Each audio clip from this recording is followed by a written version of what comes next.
Trump बोले मेरी मर्जी का पीएम नहीं चुना तो अमेरिका की सपोर्ट आपके देश को नहीं मिलेगी। इराक के अंदर मची खलबली, इराक को इराक के लोग नहीं अब अमेरिकी राष्ट्रपति चलाएंगे।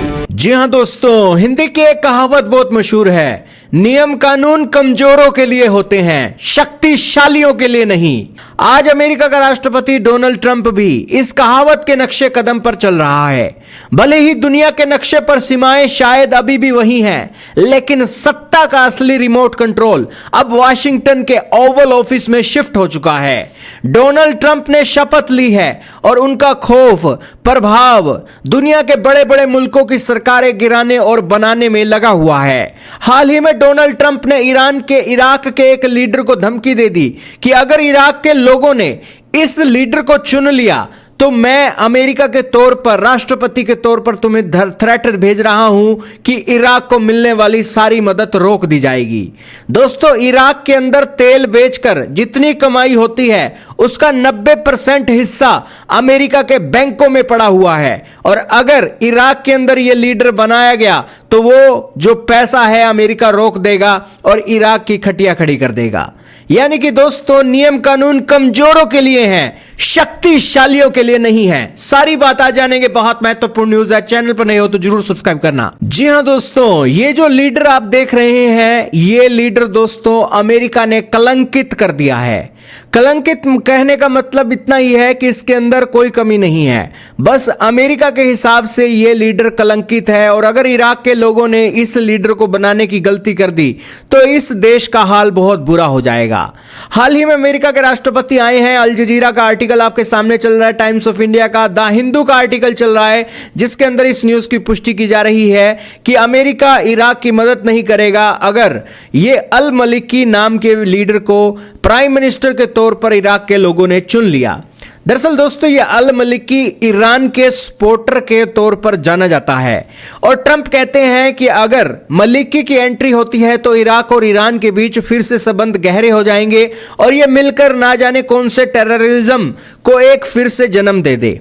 और इसलिए अमेरिका कहता है कि अमेरिका के हितों को देखते हुए और वर्ल्ड की पीस को देखते हुए इस लीडर को एक प्राइम मिनिस्टर वो नहीं बनने देना चाहते हैं। अमेरिका का राष्ट्रपति आज टैरिफ की धमकी देता है तो उस देश का लीडर डर जाता है, लेकिन अब तो अमेरिका का राष्ट्रपति आज चुनावों के अंदर लीडरों को समर्थन दे रहा है कि इस लीडर को चुनाव लड़ने का हक है या नहीं है।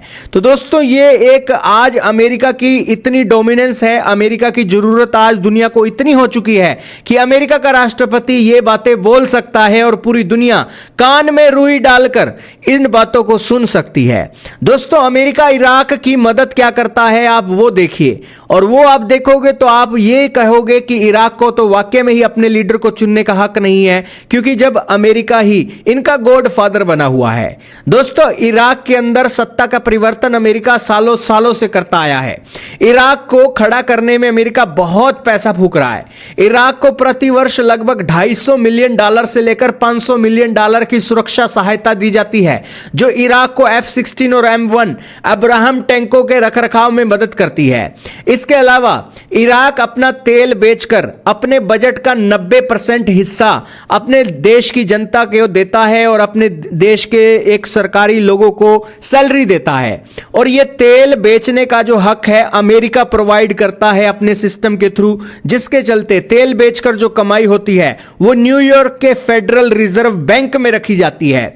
और अगर ट्रंप नाराज होते हैं तो ट्रंप प्रशासन इस फंड को फ्रीज कर देंगे और इराक की अर्थव्यवस्था पूरी तरह चरमरा जाएगी और उनके पास अपने कर्मचारियों को वेतन देने के लिए भी नकदी नहीं बचेगी।